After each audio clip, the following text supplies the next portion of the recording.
Halo, bertemu kembali dengan saya di channel ini bersama saya Mangantar Simbolon.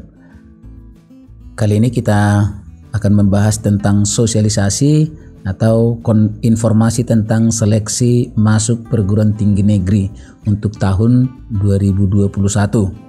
Ada beberapa hal yang mau kita informasikan, yaitu apa itu LTMPT, kemudian kuota seleksi masuk perguruan tinggi negeri, kemudian SNMPTN, UTBK, SBMPTN, dan KIP kuliah. Jadi kita awali dari pengenalan LTMPT. Nah, apa itu LTMPT? Yaitu lembaga yang ditunjuk, lembaga yang ditunjuk untuk melaksanakan tes masuk perguruan tinggi. Jadi LTMPT itu singkatan dari lembaga tes masuk perguruan tinggi, adalah lembaga penyelenggara tes yang tetap, kredibel, proporsional, efisien, dan efektif. Nah, LTMPT ini melakukan penerimaan mahasiswa baru untuk PTN 2021 dengan meningkatkan kualitas proses seleksi penerimaan mahasiswa baru di perguruan tinggi. Kemudian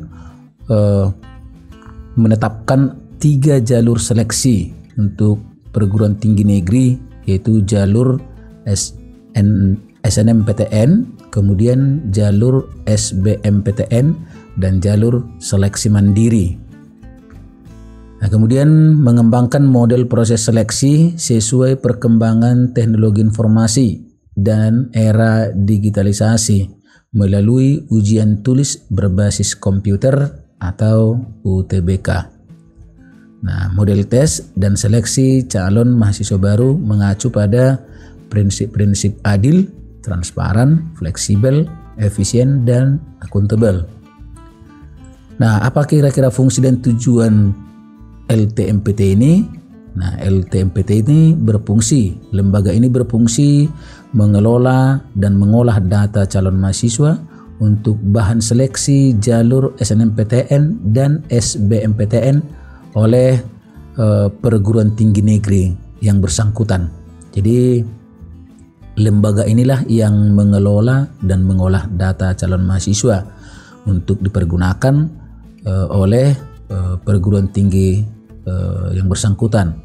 Yang kedua, melakukan ujian tulis berbasis komputer atau yang disebut dengan UTBK. Kemudian fungsi yang ketiga, menyampaikan hasil UTBK kepada peserta dan juga kepada PTN tujuan. Nah, jadi lembaga LTMPT inilah yang menjembatani antara calon mahasiswa dengan PTN tujuannya. Nah, kemudian tujuan dari lembaga ini adalah yang pertama, melaksanakan tes masuk perguruan tinggi yang kredibel, adil, transparan, fleksibel, efisien, dan akuntabel. Tujuan yang kedua, membantu perguruan tinggi memperoleh calon mahasiswa berdasarkan nilai akademik atau nilai akademik dan prestasi lainnya melalui jalur SNMPTN. Dan tujuan yang ketiga, membantu memperoleh calon mahasiswa berdasarkan hasil UTBK saja atau UTBK dan kriteria lain yang ditetapkan bersama oleh PTN atau perguruan tinggi negeri melalui jalur SBMPTN. Jadi tergantung kepada perguruan tingginya, apakah berdasarkan UTBK saja atau berdasarkan UTBK plus kriteria lainnya. Nah, LTMPT menetapkan para peserta harus memiliki akun atau yang disebut dengan SSO, akunnya single sign on. Jadi boleh kita artikan kira-kira satu akun untuk beberapa aplikasi atau satu akun untuk beberapa sumber daya. Ya, jadi pengisian PDSS, pendaftaran SNMPTN, dan pendaftaran UTBK atau SBMPTN harus memiliki akun di LTMPT. Nah, proses registrasi akun ini pendaftaran, registrasi atau pendaftaran akun ini boleh dilaksanakan di portal ltmt.ac.id. Nih. Ini ya. Ini adalah laman untuk registrasi akun LTMPT.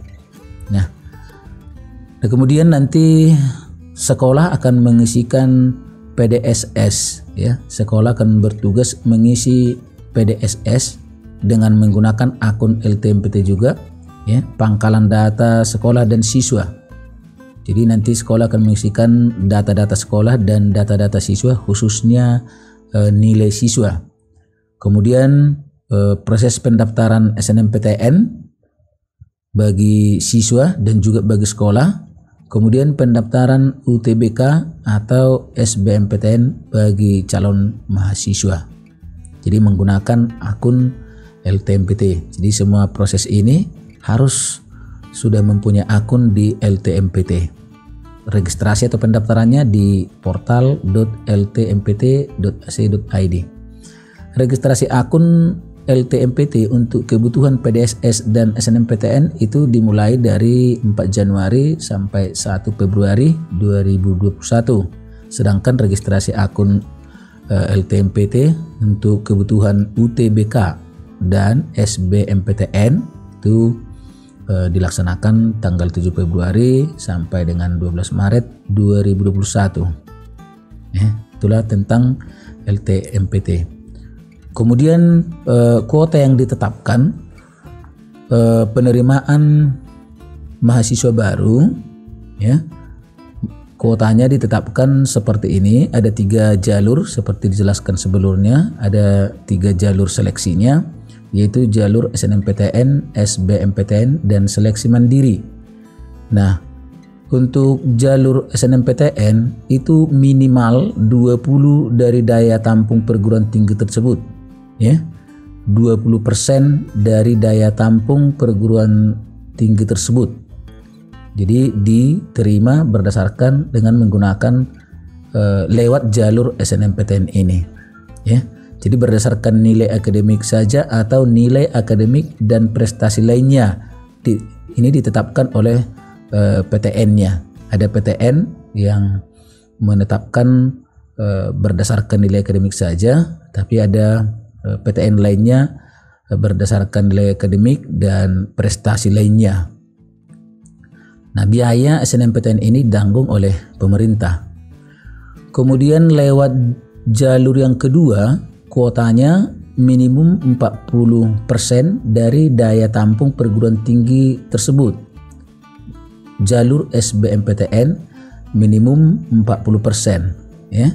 Jadi berdasarkan hasil UTBK saja atau hasil UTBK dan kriteria lainnya ditetapkan bersama oleh PTN. Nah, pelaksanaan tes menggunakan komputer, biaya ditanggung oleh peserta dan subsidi pemerintah. Nah, kemudian jalur yang ketiga adalah jalur seleksi mandiri. Nah, di sini maksimum. Nah, di sini tadi minimum, maksimum. Maksimum 30% dari kuota perguruan tinggi tersebut diterima melalui jalur seleksi mandiri ini. Jadi maksimum paling banyak mereka menerima 30% saja dari jumlah kuota mahasiswa barunya. Jadi tergantung perguruan tingginya dapat menggunakan hasil UTBK atau boleh juga menggunakan metode sendiri. Jadi bagi PTN Badan Hukum, SBMPTN minimal 30% dan seleksi mandiri maksimal 50%. Jadi di sini maksimumnya 50% bagi PTN Badan Hukum. Ini sedikit berbeda dia. Jadi di sini kalau kita hitung ini 20%, 40% berarti 60%, dan seleksi mandiri 30% berarti masih 90% ya. 20, 60, 90. Jadi 10 kemana? Nah, yang 10 boleh tergantung perguruan tingginya, boleh melewat jalur SNMPTN, boleh menambah kuota di jalur SNMPTN, boleh menambah kuota di jalur SBMPTN, atau boleh menambah kuota dari jalur SNMPTN dan SBMPTN, karena di sini minimum, boleh ditambah lagi. Tetapi seleksi mandiri sudah ditentukan maksimumnya 30. Jadi yang 10 terserah perguruan tingginya menempatkan jalur mana di antara yang dua ini. Nah, kemudian tentang SNMPTN. Nah, SNMPTN untuk tahun 2021 persyaratan sekolah, ya, persyaratan sekolah yang boleh mengajukan siswa untuk mengikuti jalur SNMPTN yaitu SMA, MA, SMK yang mempunyai NPSN. Jadi ini rata-rata semua sekolah ya. Kemudian ketentuannya bagi sekolah yang akreditasi A, maka 40% terbaik di sekolahnya. 40% terbaik. Jadi nanti akan di-ranking oleh sekolah. Kemudian akreditasi B, 25% terbaik di sekolahnya. Dan bagi sekolah yang akreditasi C dan lainnya, maka hanya 5% terbaik di sekolahnya. Nah, sekolah nanti bertugas mengisi PDSS atau pangkalan data sekolah dan siswa. Kemudian data siswa yang diisikan hanya yang berhak. Jadi berapa orang nanti yang 40% itu, 40% dari terbaik itu, maka datanya lah yang diisikan di PDSS.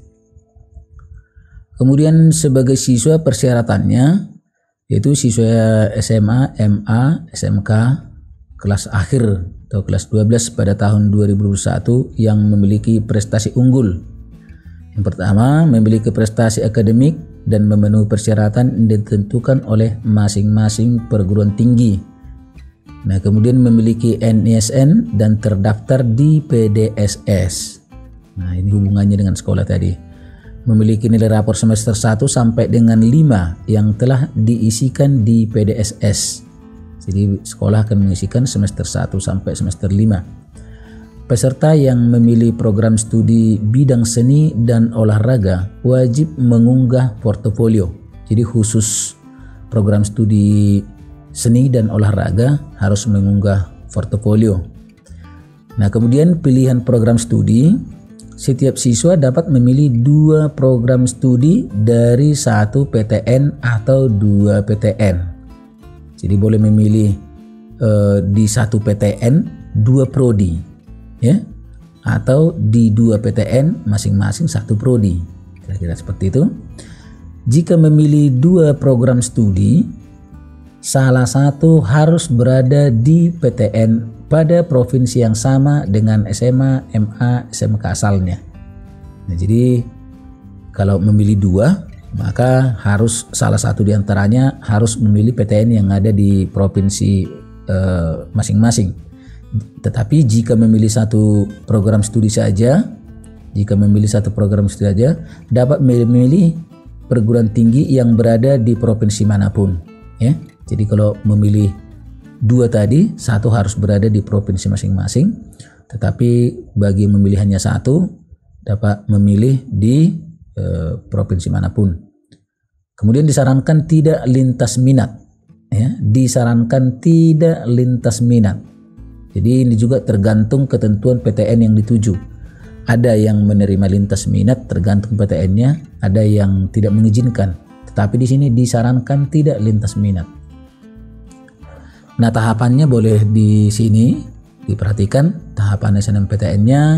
Nah, pendaftaran SNMPTN tahun 2021 nanti dimulai dari pengumuman kuota. Ini sudah dilaksanakan.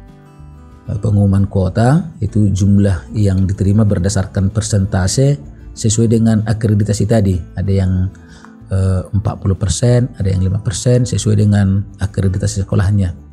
Kemudian registrasi akun LTMPT bagi sekolah. Ya, jadi sekolah melakukan registrasi akun sama di portal ltmt.ac.id. Nah, kemudian registrasi akun LTMPT bagi siswa. Ini wajib bagi semua siswa kelas 12. Wajib bagi semua siswa kelas 12. Jadi semua siswa kelas 12 wajib melakukan registrasi akun LTMPT di portal ltmt.ac.id. Nah, selanjutnya sekolah menentukan calon peserta. berdasarkan data LTMPT dari jumlah siswa dan akreditasi di Dapodi, Pusdatit, Kemdikbud atau EMIS untuk Pendis Kemenak. Nah, kemudian sekolah melakukan pengisian PDSS, pangkalan data sekolah dan siswa, dan selanjutnya pendaftaran SNMPTN. Nah, pada proses pendaftaran SNMPTN, pilihan PTN dan program studi ditentukan seperti yang sudah dijelaskan sebelumnya, dapat memilih paling banyak 2 PTN. Ini adalah untuk siswa. Kemudian pengunggahan portofolio wajib bagi yang memilih program studi seni dan olahraga. Dan selanjutnya nanti seleksi jalur SNMPTN. Nah, ini nanti akan dilaksanakan oleh PTN masing-masing. Proses seleksi ini dilaksanakan oleh PTN masing-masing sesuai dengan kriteria di perguruan tinggi tersebut. Nah, kemudian pengumuman dan daftar ulang. Ya, inilah jalur tahapan pendaftaran SNMPTN 2021. Nah, apa itu PDSS, pangkalan data sekolah dan siswa? PDSS merupakan basis data yang berisikan rekam jejak kinerja sekolah dan nilai rapor siswa yang eligible mendaftar. Jadi maksudnya ini adalah berhak, ya, rapor siswa yang berhak mendaftar. Kemudian PDSS mengakomodasi kurikulum nasional 2006 untuk KTSP dan kurikulum 2013 sistem paket maupun sistem SKS. Sekolah yang tidak menggunakan kurikulum nasional tidak diperbolehkan mendaftar PDSS. Untuk tahun ajaran dan tingkat yang sama, PDSS mengakomodasi perbedaan kurikulum antara semester ganjil dan semester genap. Pengisian PDSS dilakukan oleh sekolah dan kebenaran data yang diisikan menjadi tanggung jawab kepala sekolah.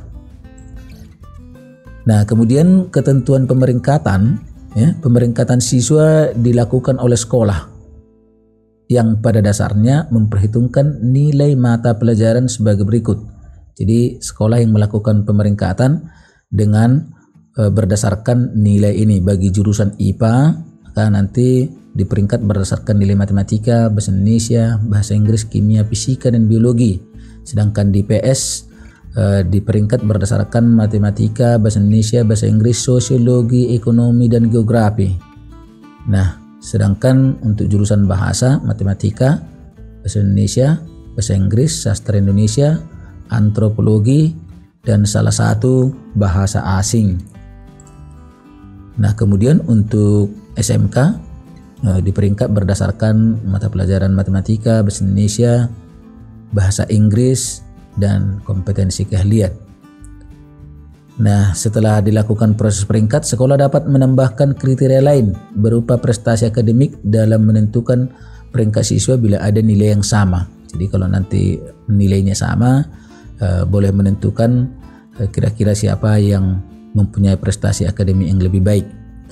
Jumlah siswa yang masuk dalam pemeringkatan sesuai dengan ketentuan kuota akreditasi sekolah seperti yang sudah dijelaskan sebelumnya. Nah, kemudian jadwal kegiatan SNMPTN ini untuk tahun 2021, boleh dilihat di sini. Peluncuran sudah dilakukan pada tanggal 4 Januari 2021 kemarin.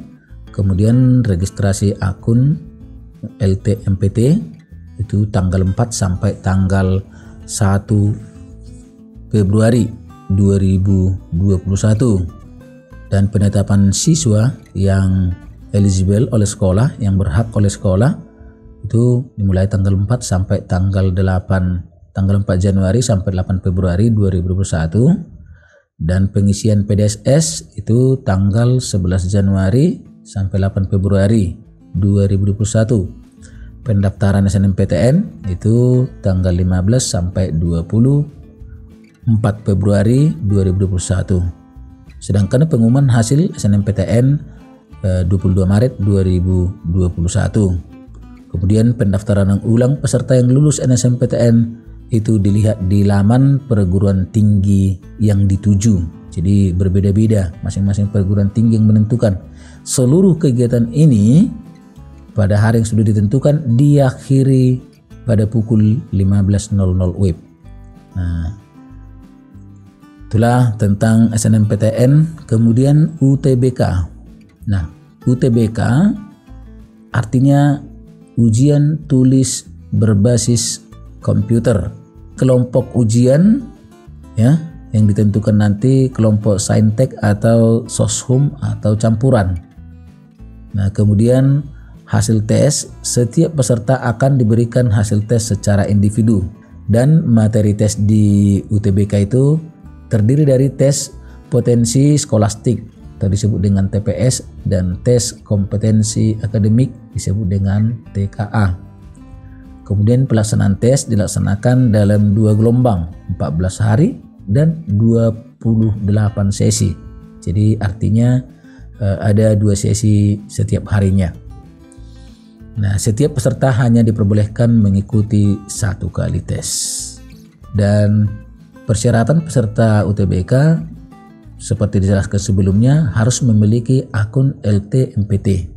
Ya, itu siswa SMA, MA, SMK kelas 12 pada tahun 2021 atau peserta didik paket C tahun 2021 dengan umur maksimal 25 tahun per 1 Juli 2021. Nah, kemudian lulusan SMA yang sederajat juga yang tamat tahun 2019 dan 2020 ya. Jadi yang lulusan 2019 dan 2020 juga boleh, atau paket C 2019-2020 dengan maksimal 25 tahun umurnya. Peserta harus membayar biaya UTBK. Nah, hasil UTBK 2021 hanya berlaku untuk penerimaan tahun 2021.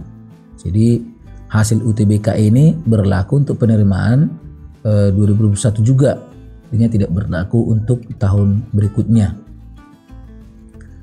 Nah, peserta yang akan memilih prodi saintek maka mengikuti TPS dan TKA saintek. Kemudian peserta yang memilih prodi soshum mengikuti TPS dan TKA soshum. Dan peserta yang memilih prodi campuran dia akan mengikuti TPS, TKA saintek dan TKA soshum. Begitu, jadi itu bedanya yang mengikuti prodi campuran, walaupun tadi tidak disarankan ya. Tes potensi skolastik atau TPS. TPS mengukur kemampuan kognitif yang dianggap penting untuk keberhasilan di sekolah formal, khususnya pendidikan tinggi. Dalam TPS yang akan diuji adalah kemampuan penalaran, kemampuan kuantitatif, pengetahuan dan pemahaman umum, serta kemampuan memahami bacaan dan menulis. Jadi di sini istilah kita adalah kemampuan literasi. Nah, kemudian tes kompetensi akademik atau TKA yaitu mengukur pengetahuan dan pemahaman keilmuan yang diajarkan di sekolah dan diperlukan untuk seseorang dapat berhasil dalam menempuh pendidikan tinggi. Jadi tesnya ada 2, potensi skolastik dan kompetensi akademik. Nah, kemudian kelompok ujian UTBK untuk 2021 bagi yang saintek materi ujiannya TPS dan TKA yaitu matematika, fisika, kimia dan biologi. Sedangkan untuk kelompok yang soshum itu materinya geografi, sejarah, sosiologi dan ekonomi. Campuran materi ujiannya TPS ya, TPS dan TKA saintek dan TKA soshum.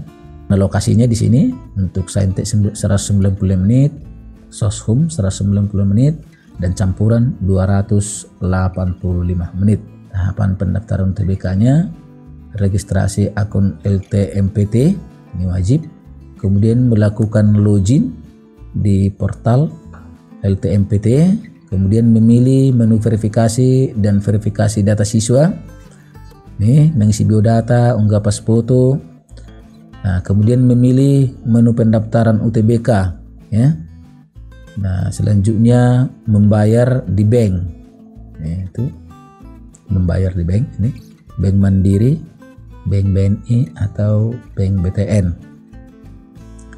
Nah, kemudian selanjutnya melakukan login kembali ke laman portal LTMPT ACID. Setelah melakukan proses pembayaran, maka selanjutnya melakukan login lagi ya, untuk memilih menu pendaftaran UTBK untuk mencetak kartu ya, kemudian mengikuti UTBK sesuai dengan hari, tanggal, sesi, dan lokasi pusat UTBK PTN yang dipilih. Jadi nanti akan tertera di kartunya. Jadi jangan lupa catat hari dan tanggal sesi UTBK-nya nanti. Nah, ini perhatian bagi siswa yang telah dinyatakan lulus SNMPTN 2021 akan ditolak untuk mendaftar UTBK. Maka sistem nanti akan secara otomatis menolak pendaftaran UTBK bagi siswa yang dinyatakan lulus SNMPTN. Maka di sini perlu hati-hati bagi siswa yang mendaftar lewat jalur SBMPTN supaya benar-benar memilih program studi atau kampus ataupun perguruan tinggi yang benar-benar pilihannya. Jangan nanti misalnya setelah lulus SNMPTN kemudian ragu-ragu lagi akan memilih yang lain. Nah, untuk mendaftar UTBK sudah langsung ditolak oleh sistem.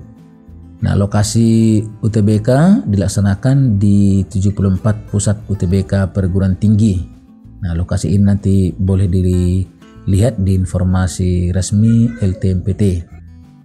Pelaksanaan UTBK 2021 dilaksanakan dalam 2 gelombang. Jadi per gelombang 7 hari. Itu dari Senin sampai Minggu. Nah, setiap hari terdiri dari 2 sesi, yaitu sesi pagi dan sesi siang. Nah, gelombang pertama ini dia dilaksanakan mulai tanggal 12 sampai 18 April. Sedangkan gelombang kedua 26 April sampai tanggal 2 Mei. Nih, gelombang 1 dan gelombang 2. Nah, kemudian waktu pelaksanaannya ya, waktu pelaksanaan boleh dilihat di sini. Kelompok ujian Saintek atau Soshum. Ini dia. Sesinya pagi, sesinya siang. Sini jamnya. Ini kegiatannya. Oke, boleh dilihat di sini secara lengkapnya. Sedangkan untuk campuran sedikit berbeda karena waktunya agak lama untuk campuran ya. Ini kegiatannya dengan jamnya. Nah, kemudian biaya UTBK ini ya untuk kelompok ujian Saintek atau kelompok ujian Soshum membayar biaya UTBK sebagai syarat pendaftaran SBMPTN sebesar Rp200.000. Sedangkan yang campuran bayar Rp300.000. Nah, demikian informasi tentang UTBK 2021. Nah, kemudian SBMPTN. Nah, ketentuan SBMPTN 2021, persyaratan pesertanya tentunya siswa SMA, MA, SMK sederajat lulusan 2019-2020 harus sudah memiliki ijazah ya. Bagi lulusan SMA sederajat di luar negeri harus memiliki ijazah yang disetarakan. Nah, kemudian sudah mengikuti dan memiliki nilai UTBK ya. Kemudian memiliki kesehatan yang memadai sehingga tidak mengganggu kelancaran proses studi. Bagi peserta yang memilih ya prodi, olahraga atau seni wajib mengunggah portofolio. Nah, setiap siswa diperbolehkan memilih 2 program studi pada 1 PTN atau masing-masing 1 prodi pada 2 PTN. Jadi yang bersama seperti penjelasan untuk SNMPTN ya. Nah, ini jadi pendaftaran SBMPTN itu seleksinya berdasarkan nilai UTBK. Ya, kemudian tahapan pendaftarannya dilakukan bersamaan pendaftaran UTBK. Ya, nih kemudian pendaftarannya juga di laman portal LTMPT ACID. Kemudian mengisi biodata kecuali bagi yang sudah menjadi peserta SNMPTN 2021. Ternyata misalnya dia sudah merupakan peserta SNMPTN tetapi tidak lolos, maka siswa tersebut atau peserta tersebut tidak perlu lagi mengisi biodata, ya. Kemudian pilihan PTN atau program studi memilih paling banyak 2 prodi dalam satu PTN atau masing-masing satu prodi, masing-masing satu prodi dari 2 PTN, ya. Kemudian mengunggah dokumen dan pengumuman kelulusan hasil SBMPTN. Jadi ini adalah alurnya, ya. Sekali lagi, bagi siswa yang dinyatakan lulus SNMPTN 2021 akan ditolak untuk mendaftar SBMPTN 2021. Nah, jadwalnya boleh dilihat di sini, jadwal UTBK dan SBMPTN 2021. Ya. Nih, registrasi akun, pendaftaran, pelaksanaan UTBK 2 gelombang, kemudian pengumuman hasil seleksi jalur SBMPTN. Nah, di sini kegiatan dan waktunya kan boleh dicatat. Dan berikutnya informasi tentang KIP kuliah, ya. Peserta pelamar beasiswa Kartu Indonesia Pintar Kuliah, ya. Itu siswa pendaftar dari keluarga kurang mampu secara ekonomi dapat mengajukan bantuan biaya pendidikan skema Kartu Indonesia Pintar Kuliah, KIP kuliah, ya. Jadi informasi detail tentang ini dapat dilihat pada website Pusat Layanan Pembiayaan Pendidikan di media kipkuliah.kemdikbud.go.id. Jadi boleh nanti diakses di sini bagi yang berminat untuk mengikuti jalur SNMPTN dengan mengajukan bantuan biaya pendidikan lewat skema Kartu Indonesia Pintar atau KIP kuliah. Baik, demikian informasi atau sosialisasi seleksi masuk perguruan tinggi negeri tahun 2021. Semoga bermanfaat. Sampai ketemu kembali di video berikutnya. Terima kasih.